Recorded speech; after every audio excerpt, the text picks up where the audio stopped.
You've likely heard of Lenovo and perhaps seen some of the company's laptops online, or indeed in real life, maybe in a cafe somewhere, because this Chinese firm is actually the #1 notebook manufacturer in the world.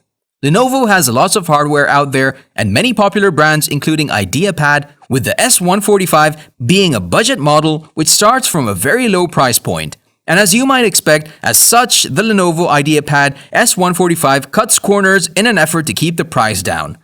So don't expect the base models of this machine to be capable of taking on all computing tasks. It is really designed for light usage such as checking emails, web browsing, and a spot of document editing or similar.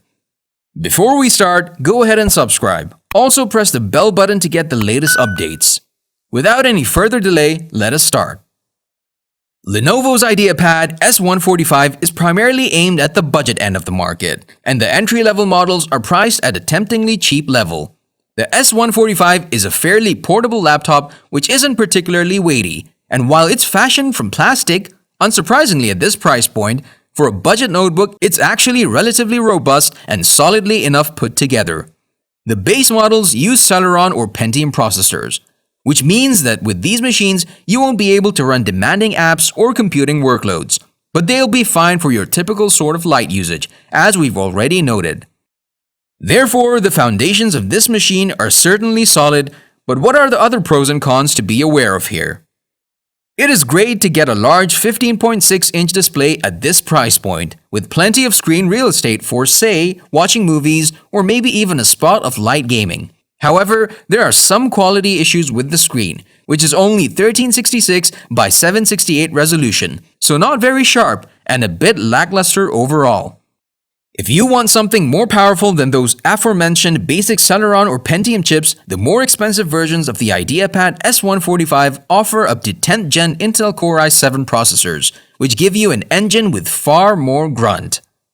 Going by the currently available models of this laptop, as detailed by Lenovo, the top-end model that runs with this CPU benefits from powerful integrated graphics, the Intel Iris Plus graphics, 8 GB of RAM, and a 512 PCIe SSD which provides very nippy storage. The downside is you're paying quite a bit more, and you're still stuck with that not-so-great 1366 by 768 resolution screen, and the same overall build quality which might be sturdy enough but is more low-end than mid-range, of course. There are ramifications in terms of the battery here too. There's a relatively small power pack in this laptop, so don't expect too much in the way of battery longevity, particularly if you buy one of the pricier models equipped with the more powerful hardware components.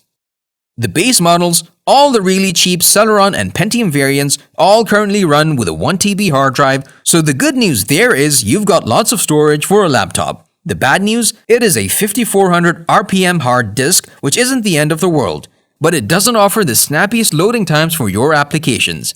The other SSD models are naturally way quicker in this respect.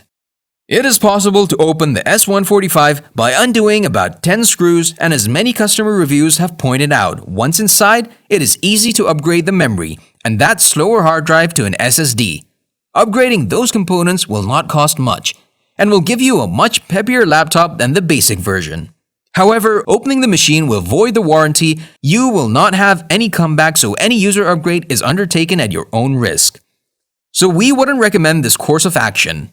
Lenovo notes that a certified technician must undertake any work on the notebook, otherwise the warranty is void. Risk takers, you have been warned.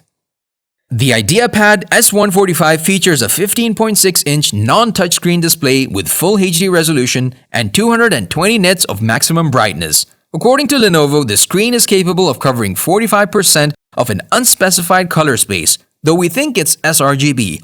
In reality, colors on the screen appear totally washed out, leaving the white of the backlight to burn through brightly. In addition, the matte finish on the screen creates a grainy effect on the screen, thereby making the viewing experience worse. Tilting the display down by even a few degrees renders text on the screen unreadable. In summary, the Ideapad S145's display is not a great one for image-video-focused work. That said, it would do the job for the occasional spreadsheet or document. The Ideapad S145 sports 2 tiny speakers on its lower front lip, which deliver flat, uninspiring sound despite the Dolby badging and the bundled Dolby Audio app. The maximum volume is insufficient even for the occasional 2-minute YouTube watch, and the sound is mostly flat across lows, mids, and highs, leaving the pair best used for Windows error sounds and message notifications. You're better off investing in a pair of headphones and portable wired speakers if you want clear audio. The IdeaPad S145 has most of its ports on the left side of its body, which should prove convenient for right-handed mouse users. On the left, there's a proprietary round pin power port for charging, a full-size HDMI port, a USB A2 port, and a couple of USB A 3.1 ports. On the right side, all we see are a full-sized SD card reader and a 3.5mm audio jack for headsets. Being a budget model, the laptop skips the increasingly ubiquitous USB-C port, and it also doesn't have a fingerprint scanner. Images from the VGA webcam are understandably grainy and pixelated. The IdeaPad S145's keyboard is not particularly comfortable, but it's not particularly uncomfortable either. The entire keyboard island and individual keycaps are mildly convex in shape in that they bulge upwards at the center. This is the exact opposite of what laptop manufacturers usually do to offer a more comfortable typing experience. That is, create a cup design for easy key identification. In the IdeaPad S145's case, this is done presumably to maintain rigidity across the keyboard island.